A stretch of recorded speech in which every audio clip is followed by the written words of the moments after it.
Hello, Blungami, and welcome back to the Blungami podcast, episode 40 that we're up to right now. And I want to thank you so much for getting us to be able to push it for episode 40 for the Blungami podcast itself. And I am just hoping in the next couple of main episodes for the Blungami podcast, I do really hope that you people will be here to either watch us on YouTube, like and share, and subscribe, or you will rather listen to us on both Spotify and on Apple Podcasts itself. And make sure to follow us on both of our pages there on Instagram via TikTok as well. And let's get into episode 40 of the Blungami podcast. So, starting off with the first ever format here. So some of our junior reps players have been selected there to play for the city versus country match. And come over here on the Premier Eels website, as I'll share it right here, people. 38 minutes ago, our junior reps have been selected there for the city versus country match there. I believe I think it's just multiple junior rep teams. So let's see.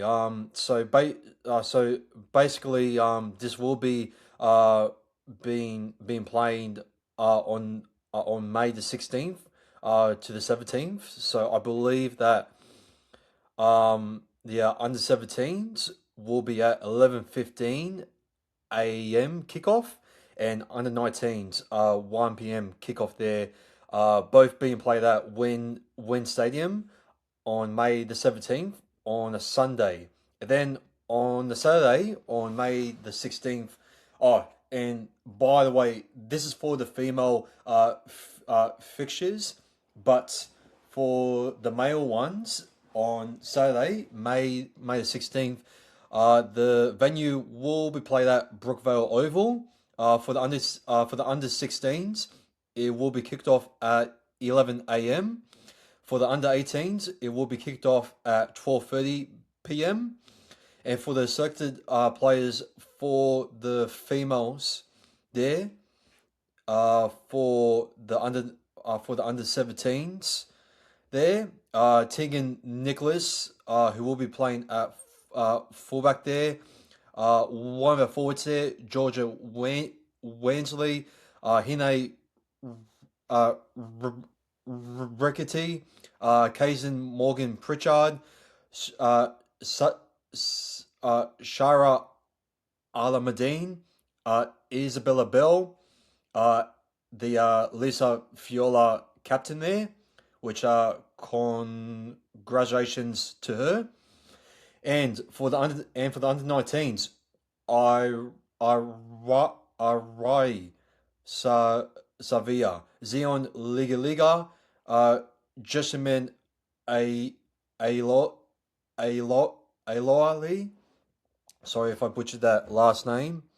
Freedom Crichton Row Party, Taylor Falanikor, Ava Jones, for Tane Tufuga, Kalia Gray, the captain there for the Tasha Girl team, who has led the squad there on the back-to-back premiership there against Cronulla there 2 weeks ago. And for the under 17s there, yes, for country, this is for now. Havana Cook, Amari Cook with a sister there. And for the under 19s, our only player there, Alana O'Lungan. And for the males there, City under 16s, Lorima Sesu, who was absolutely just a absolute machine with the other winger there, playing for the Harold Matthews team. Dean Haynes playing as a prop forward there for our Harold Matthews team there, being a little bit unlucky there with the injuries. But for the cities under 18s there, since there is unfortunately no countries there being selected there from both of our SG board teams or either from our Harold Matthews team, but this is now for the SG board team. Cyrus Bloomfield, which he was possibly our best ever player and our best ever try scorer. Not only just for us, but also in the competition itself.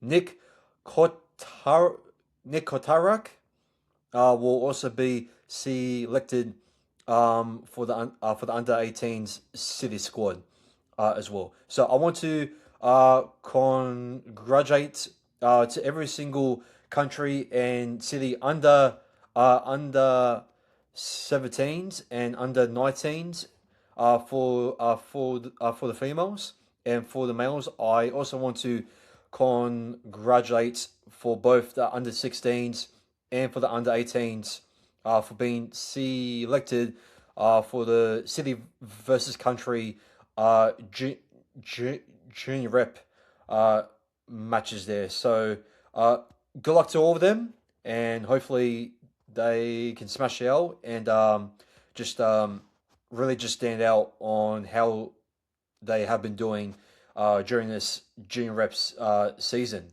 So yep, I do have a feeling that the females will possibly stand out much more than the males, which I don't really know on what to actually expect from the males city versus countryside because there isn't any country players being selected there, but we shall wait and see. But I think uh, Dion Haynes. I think I'm very proud that he was lucky enough, even though he was suffocating so many injuries there following this Harold Matthews season. I do hope that he will be fully fit there. I think he will maybe come off from the bench and possibly come on as a impactful player there. Lorima Sesusesu, I think he is going to absolutely just kill whoever he is going to come up against in the under 16s country squad. But Cyrus Bloomfield, I think he will play similar to how Lorima Sesusesu will be playing. But I think he is going to absolutely just I think he could be close for being man of the match for whatever the under 18s country squad is going to be. But I do I I assume that it is going to be tough, but we shall wait and see on their end. And yeah, it's not far away. I do believe that it is this weekend on a Saturday, which that's the men's matches, and on a Sunday that's the females matches there, and there's pretty much the whole information that you can pretty much see over here. So yeah, but other than that, people, let's move on from this segment. And as I say one more time, congratulations to every junior rep player there who has been selected for this year's 2026 City versus Country Junior Reps matches there. So moving on to the next segment, people. Now this is another junior reps one. Well, it's pretty much a academy one, but the Premier Eels have announced their 2026 under 14s and under 15s female academy squad, and pretty much they are pleased to announce the under 14s and under 15s female academy squad for 2026. And pretty much over 100 Parramatta Junior Rugby League players took part in the trial process, which included a skills clinic and trial games. Six Para Junior Rugby League clubs represented with players in the squad. Obviously, the club would like to thank all players who nominated to trial and wish everyone good luck for the 2026 Junior League season, which I also think that will be the same for the men soon. But yeah, the other selected squad will train once a week throughout May to July. The program will adopt the NRL's rise philosophers. Congratulations to all players chosen. Blah blah blah blah. And here is the selected players being selected for the under 14s female academy squad. So Brooklyn Yard,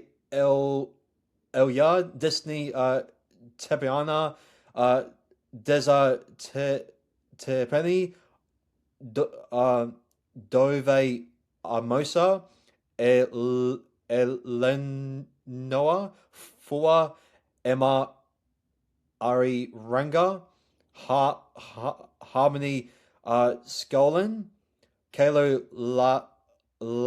Lane, Lola Haya, Lala Grace Leah Lava, Leia Ja O Hava, Na Jelena Severo,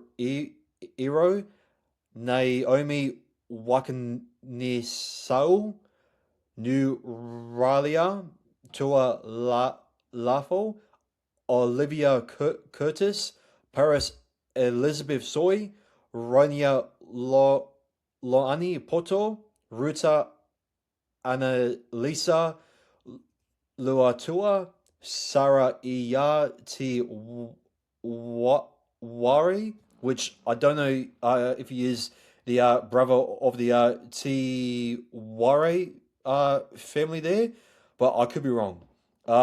Scarlett Sutton, Sanisa Johnson, Summer Speechley, to Ifua Scarf, and I'm not gonna really pretty much say the next under 15s female academy squad because I will I imagine that me pronouncing these are Polynesian names which are mostly being listed over here will just pain your ears just for me just to painfully just butcher some of these names wrong. So I do apologize if I have butchered some of the names in the under 14s female academy squad. So if any Polynesians have been offended just after hearing me just pronouncing every single player's name there, then I do highly apologize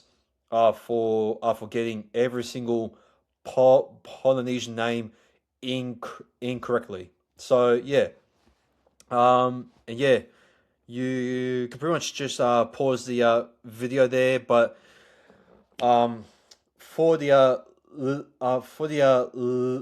listeners there, I do actually have to pronounce these players. So here we go. Hopefully, I won't be painfully incorrectly pronouncing these players' names wrong. Here we go. Abigail Tua La Papa, Bernins Lolo, Chantel, Skimmed, Chanel, Charlotte Offer, For Ma Penny, Harmony Fane Nipple, Harmony Brown, Jaylin Riri, Jane Nera Mau, Kelly Doltz, Cora Nigati Stone, Kiona Beauty, Carla Mitchell, Lavinia Marcilla, Lavinia Tompkins, Oloaga Lucy Conane, Marjolie La Couple, Nike Daniels My Fear, Patent America, Sabah Parky, Scarlett Barakat, Talia Lily, Halan Gahu Lafor, Violet Vela, and that's pretty much all of the under 15s female academy squad players that I just announced there. As it be for people and to anybody who is Polynesian or even not. I do want to say once again that um, that I do apologize if I have gotten every single Polynesian name incorrectly there. And yeah, that's pretty much all of the under 14s and the under 15 players that have been selected for the female academy squad there. And yeah, um, good luck to them. All of the matches are being available, being broadcasted on Bar TV there, and that also goes as I forgot to mention, also for the city versus country games as well. So, good luck to every single female athlete who has been selected for the academy squad there for 2026 for both the under 14s and the under 15s female academy squad. So, anyways, people, let's move on from the absolute painful pronunciations there for most of the for most of the Polynesian players there, and let's move on to the next segment. So, what other news do we have? Well, we mostly gone through the junior reps plays now. I will do the review there for the 2026 multicultural jersey there. That will possibly come last. Just to have a bit, just to have a bit of fun there. But I do want to quickly go through the four Eels being selected there for the women's state of origin game two. I will go into the most important one there. The big one that I'm pretty sure that most of the viewers and the listeners there are mostly keen for me to talk about. But we will get to that in a sec after this segment. So let's dig. So let's dig into it. So yeah. So pretty much the four players there. Pretty much Albert Church has been named once again there with Kenny Sheridan there. And while Rory Owen and Khalid Joseph have once again. So Khalid, so now it has been confirmed that Khalid Joseph is is fully healthy after suffocating, taking a big hit there from Tiana Penatani there in game one up there in Newcastle.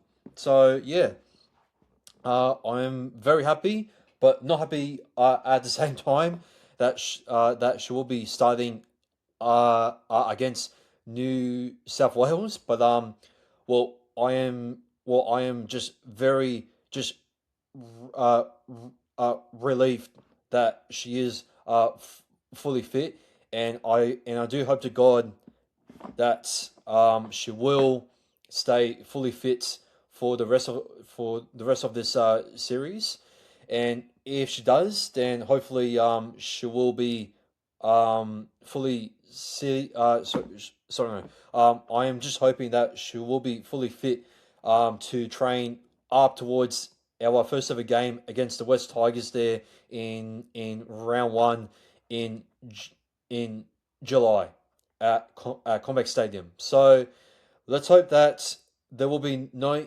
injuries for our other side with our four NRLW players there, and yeah, um, and I think that Abby Church, despite her having a shaky first half against Queensland, with her kick returns and her takes there just not being that well taken, and I think she wasn't really taking the pressure that well, and I feel like that she had to take off some ring dust there, just to really just to warm herself up since it has been quite a while. But Kenny Cheriton, I really do hope that she shows the same attitude there, just being all up on your face in that. And I just really hope that Kenny Cheriton can really just deliver the same impact there as what the other forwards have been delivering as well. So let's hope that the girls uh, can get it done. But yeah, uh, uh, in a all in a all in a all honestly, I do believe that Rory Owen needs to receive the ball much more, in my opinion, because she's been very quiet during game one.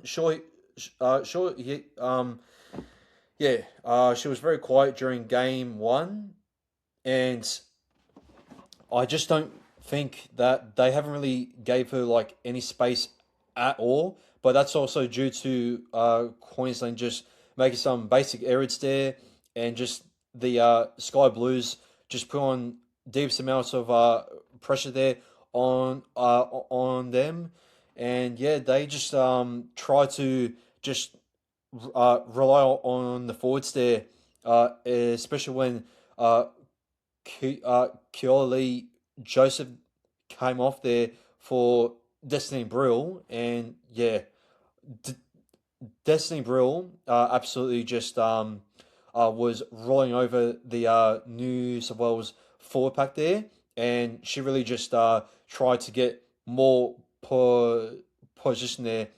Um, so no, more field position there, for Queensland, just to really just spark it out there with Timothy Upton, and maybe just to try and throw out where Rory Owen was, and yeah, I do hope that Queensland can be able to give more ball there to Rory Owen, but as a blue supporter, I do hope that they do just play with the same tactics there, and that we can absolutely just kill their um their their we can just absolutely just kill just their uh, attack there, and the ball carries there as well.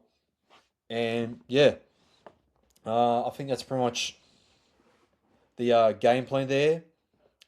Just to wreck the forwards there, not give enough space there for Timothy Upton, just like how Abby Church has gotten that try over there against Timothy Upton, which that was one of her best ever moments in her Origin career so far, Abby Church, and let's hope that she can do the same, but in attack much more. Just bring in a little bit much more sidestep there, and just to really just to get that support that she really deserves throughout the inside. So let's hope that the service there from some of our Eels plays there in the sky blue jumpers there, um, which are which is only Abbey Church and Kenny Cheriton. But I do hope that Abbey Church can deliver the same quality service as what Kenny Cheriton is doing at the moment. They're coming off from the bench. So yeah, let's see what happens. I mean, the game is actually being played at Suncorp Stadium, so I do think that Queensland might be a little bit hungry for this, and I think it will be another tight one. And who knows? This could possibly go into golden point where I think that uh, the uh, the winner of game two will come down to a try, because we don't really get to see many female mm, uh, rugby league matches just being de- determined with a winner taking the field goal, or and, and I don't even know if they even are or sorry no, or I don't even think that they even have the 2 point field goal rule in the state of origin. Um, Rule thing. So I could be wrong, people, but let me know if there is a, 2 point field goal during this state of origin women's rules. So yeah, but yeah, well, good luck to both Abbey Church and Kenny Cheriton, and also good luck there to Joseph and to Rory Owen as well. So, anyways, people, that's enough there for the women's state of origin. Game two mini preview there, and let's move on to the big one.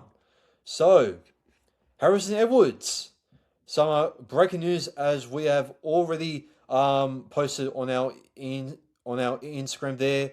I will actually bring up the graphic in case if you haven't seen it yet. So there you go, people. We have just reported this when this was breaking news 5 days ago, and it was pretty much confirmed from both the North Queensland Cowboys and from the Premier Eels themselves there, with the Cowboys releasing a early statement there saying that the club has now confirmed the release there of Harrison Edwards there to go to the Premier Eels there to sign for 2026 there to 2027 for some in-depth forward there, since we won't get most of the players back there after the bye when we do face off against the Newcastle Knights there at round 13. And yeah, my current thoughts on this signing. Well, I believe that Harrison Edwards, he's an okay utilize forward there, but is he really the type of marquee player that we are really looking for? Look, I'm not saying that the club should just do the same thing as what they have done there with well as what they have done there with Dylan Walker and that. But how can I say it? Like I don't I don't expect the club to just like throw all of the money away just on one big name player where uh where he where he will be old, and they were going to do that with Mitchell Barnett, but then obviously now he has signed with the Brisbane Broncos. Um, but yeah, Harrison Woods, look, he is at a young age, in his mid 20s, which that is a positive there. But my only issue is his successful rates at two of his clubs that he was actually at. Sorry, no, well, should I say three of them where he played for the under 20s or somewhere in the Sydney Roosters junior system, and then he moved to the Canterbury Bankstown Bulldogs in 2019 or 2020, and then he obviously moved to the North. Then he obviously moved to the North Queensland Cowboys over in, I think, this year, and he hasn't had that many game time there or many appearances there.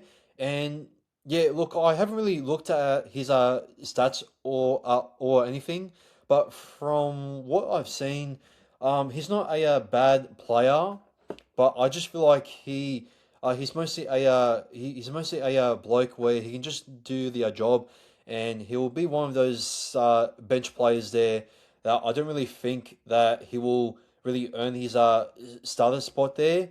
I just see him as a do the job type of thing, just to fill in those minutes there for those exhausting starters there, and I don't really see him just doing anything special. And if he is going to generate something special, I just feel like that it is going to take too much time. And in 2026 and in 2027, joining a whole new different system there, I just feel like with Jason Rolls just being in a in a rebuilding process there, picking up a another rejected player there, which hasn't had that much game time or hasn't really just shown his greatest skills yet.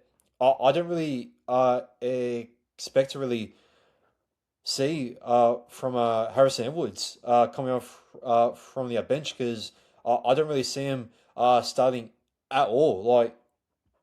Like, tell me this. Judging off from the Cowboys game, do you really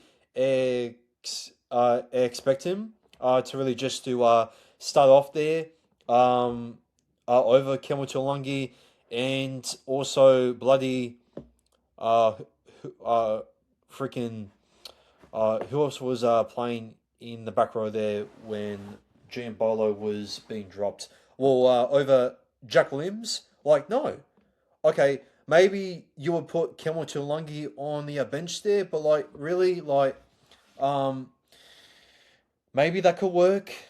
Start Harrison Woods and then put Kelmo Tulangi on the bench as a impact there, since he has been a little bit how you going in the last couple of weeks there while coming back from that injury and just being a little bit down on a form at the moment, and hasn't been that great since scoring those two tries there and just getting and just getting those great receivers there off from Mitchell Moses from those short balls there.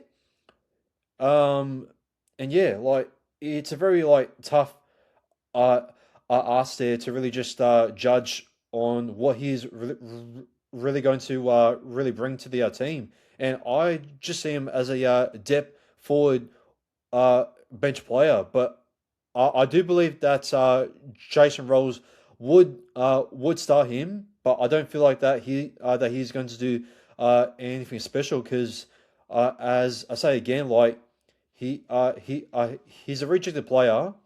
He's gone to two clubs with not a good amount of minutes to really show anything special from him, and he's just came in as a in-depth player. Okay, sure, that's great, but like still, is he? Does he de deliver the skills that we are looking to fill up the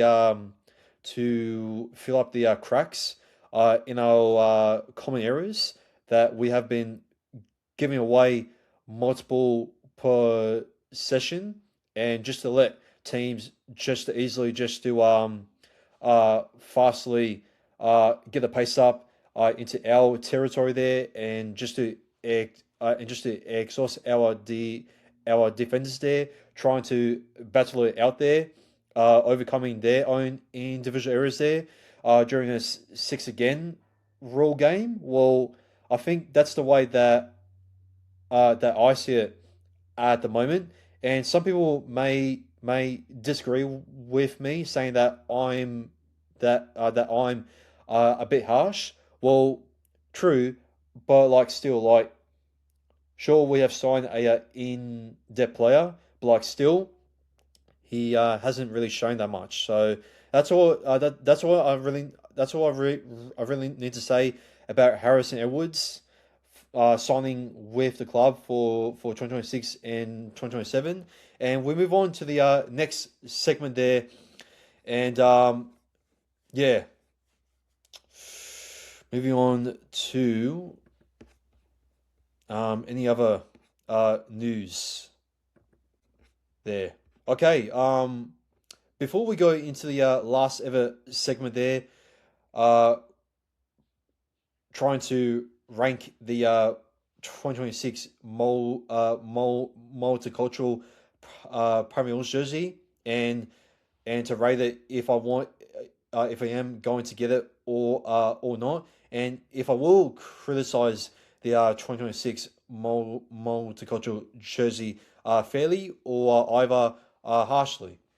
But anyways, people, before we go into that, I do want to make a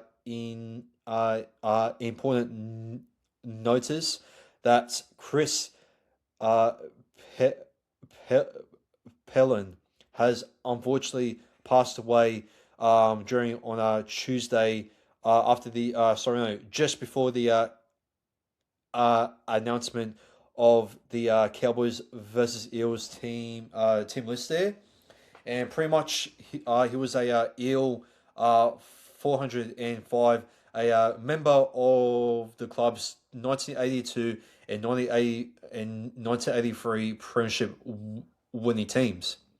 Born in Ireland on December the 12th, 1995, Chris immigrated to Townsville in 1967 at age 12 under the £10 POM scheme. He began his rugby league journey with S State in 1971, reaching a grade within 2 years. He won the Townsville Premiership with Souths in 1975 alongside his brother Paddy, later transitioning from wing to lock and earning Foley Shield Player of the Year honours in 1979.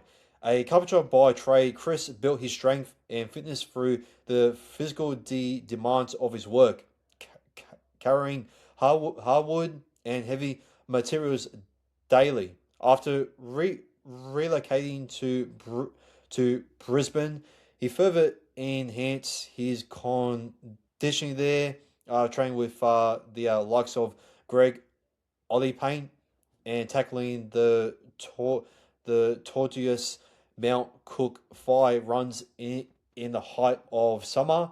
After moving to Brisbane, Chris won the 1981 Premiership with South's Magpies, claimed the Rothmans Medal, and represented Queensland in State of Origin in 1981 and 1984, and Queensland first in 1981 and 1983. Seeking a new challenge, Chris moved to Sydney to join the Premier Eels in 1982, drawn in part by the club's colours, which mirrored those of Townsville, and a highly successful program under then coach Jack Gibson. His high profile transfer highlighting tensions between the Queensland and New South Wales competitions. He was an integral lineup of the forward pack in the the Premier's 1982 and 1983 premiership wins and grand final campaign in 1984. Despite battling injuries, including a serious knee infection in 1984, he remained a a a valued contributor and would record 53 first grade games in the blue and gold over the 3 seasons. Following a stint with Oldham in England with fellow teammate Paul Taylor in 1984 to 85, Chris had the option to return to Parramatta, but chose to move back to Brisbane, and at age 30 won another premiership with South's Magpies in 1985 under Wayne Bennett, playing alongside Mal Meninga and Gary Betcher. After retiring, he returned to the building in the industry, providing for his family. Chris Pellin's passing has been deeply felt by his former teammates and the club. The Eels extend their sincere condolences to Chris' wife Karen, his family, friends, and former teammates. The Eels will honour Chris Pellin as what they did on Friday nights, wearing the black bands during this weekend's match against the Cowboys. And there you go, people. Rest in peace to Chris Pellin there, the Queensland Origin representative there, also playing in the Premier Eels Grand Final, successful premiership wins there in the 1981. Sorry, no, in the 1982 and in the 1983 premiership winning teams there. So, yeah, um,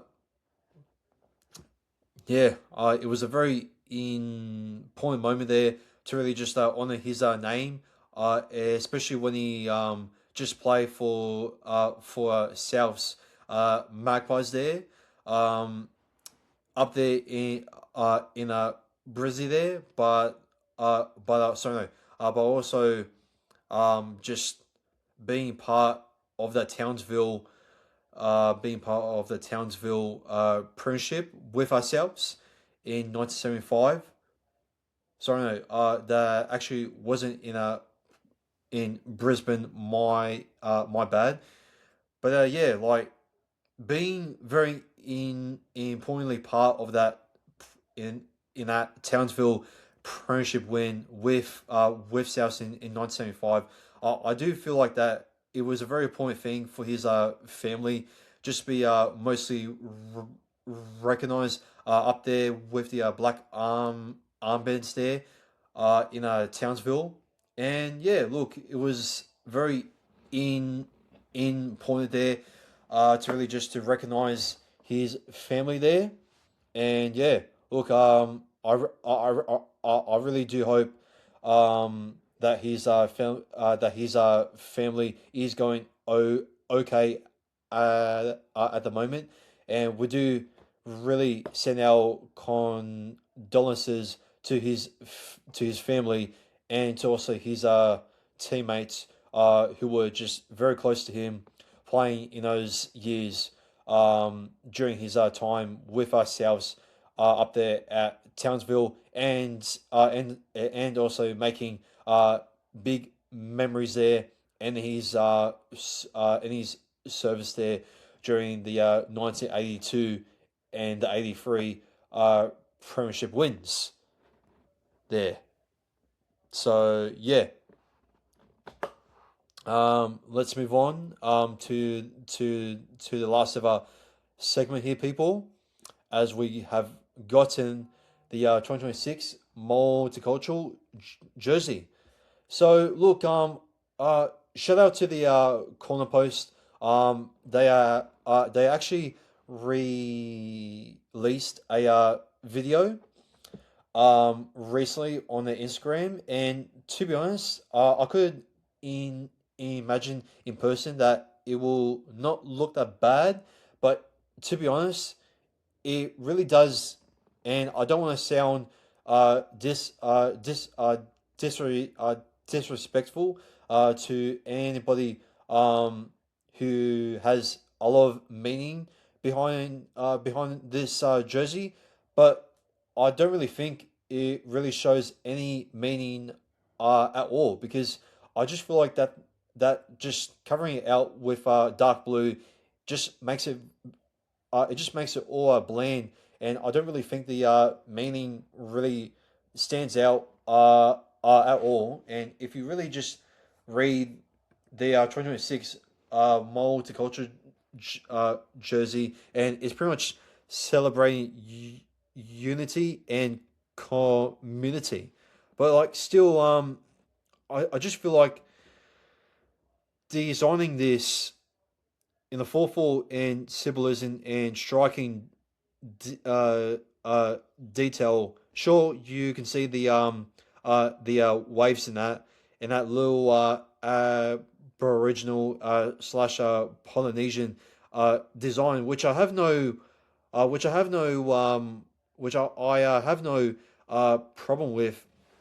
I just feel like that they pretty much missed that opportunity there, just to really just strike out with any type of like gold, just to really just to stand out much more.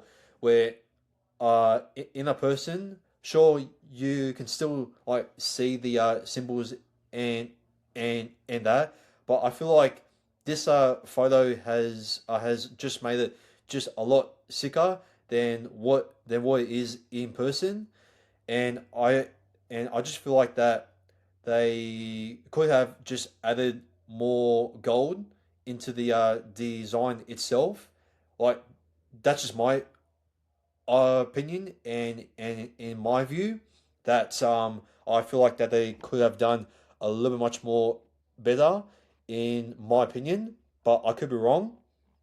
So yeah, but I also feel like that. Look, is there any other like things that they could have like added on there? Hmm. I mean, they did add a lot of things to the Samoan symbolism there, but is there any like other nationalities there? I know that they added the flags in. I know that they added the flags on there, but I feel like that they could have just had these creations on how to mash up with the Aboriginal and the Polynesian culture, and mashing up there with the Lebanese culture, and maybe with the Italian, or maybe with the Maltese culture, since we do have Riley Smith in there. Maybe the Portuguese, since we have now had both Talent da Silva and also Isaac Digois playing for the club. So yeah, I don't know why they could have not just try and just line up these type of cultural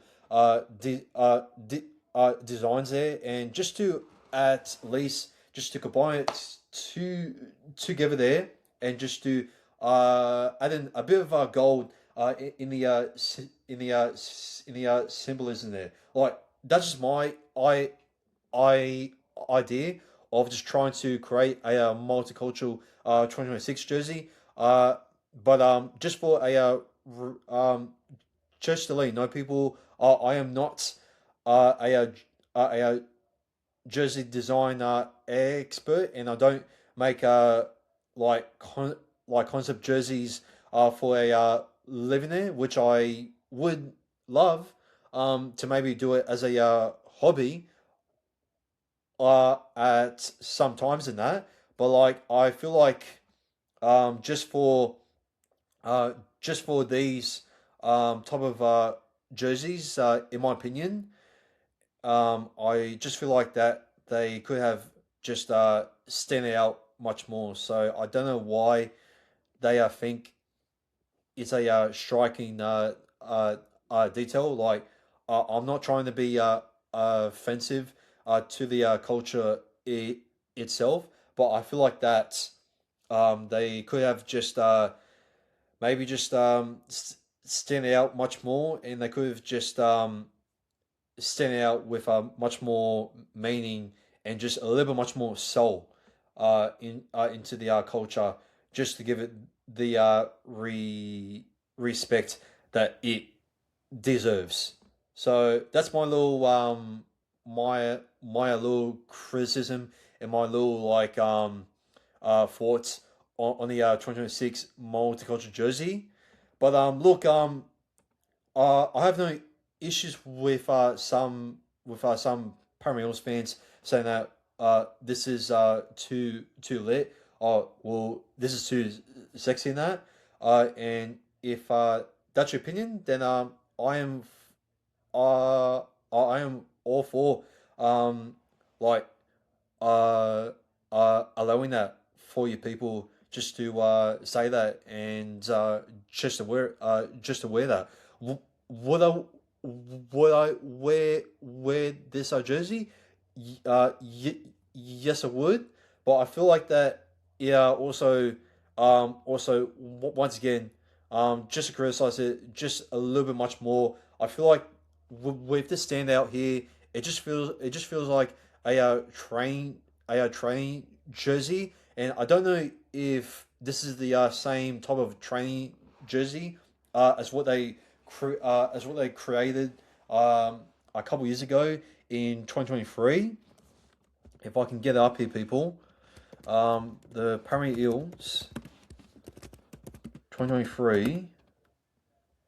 It was something Pasikia or some Polynesian jersey that the club has made for training wise, but I don't know why like we couldn't even really just play in it, and yeah, it's quite a shame that we couldn't really just play in that 2023 Eels jersey. If I can bring it up,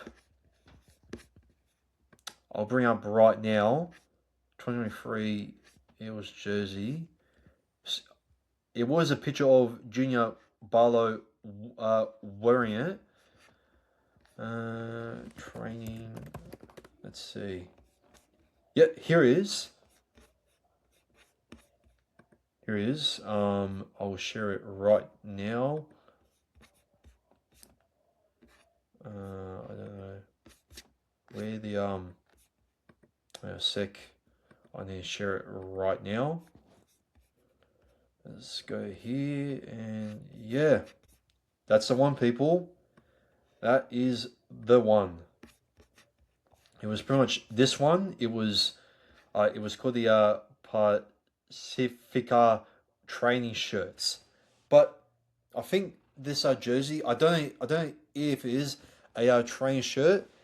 If I go back on the Premier's website, I think I have heard and I think I have seen that they are going to play in this jersey.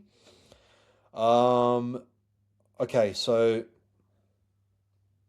I think they were trying to go mostly focusing on the Polynesian inspired ocean wave, which is fair enough. Oh, okay, so pretty much the ocean has linked nations across the Pacific, acting as a pathway for cultures to travel, evolve, and come together. Yeah, I mean that's I mean that's not I mean that's a pretty good I idea.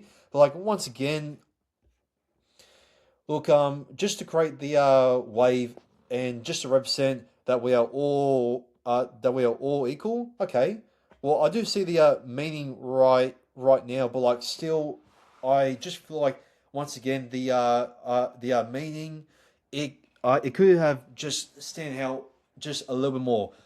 I do like that the James Hardy in the logos in that are gold, but I feel like that it could have just like glowed with some type of soul just to add on to that or to that wave Pacific Ocean that we are all equal, meaning design there. Like, do you see on where I'm coming from, people? But yeah, look, but that's my opinion and that's my view there. So yeah, but look, um, to be honest, like, if you really want to see me just to make a to really just to make a to make a better version, just to really just to stand out much more, then I might actually, while talking about this segment here, people, I might actually have a crack of making a 2026 remake of the multicultural jersey. Just maybe add a little much more meaning. I will possibly maybe just keep this design, but I feel like that I might do a remake. I'm not too sure, and if I do have the time, I will see on what ideas that I could be able to make for the 2026 Premier jersey for for this year, because I'm pretty sure I did make a AI Premier 2027 home jersey when I was making the AI new rebrand logo. If it was going to happen, but looking back on that right now, I think that AI idea for having that brand new logo in there was a little bit silly in my opinion. So I do apologize if I am trying to take the identity away from the itself. So yeah, but yeah, that's gonna be it there for this uh for episode 40 for the Bloomgami podcast. If you have enjoyed episode 40 of the Bloomgami podcast, please give it a like, share, and subscribe to the to the YouTube channel itself, and make sure to give us a listen on both Spotify and also on TikTok itself, and make sure to follow us on both pages there on Instagram and also on TikTok itself. And as I always say by the end of every single podcast episode, go Para!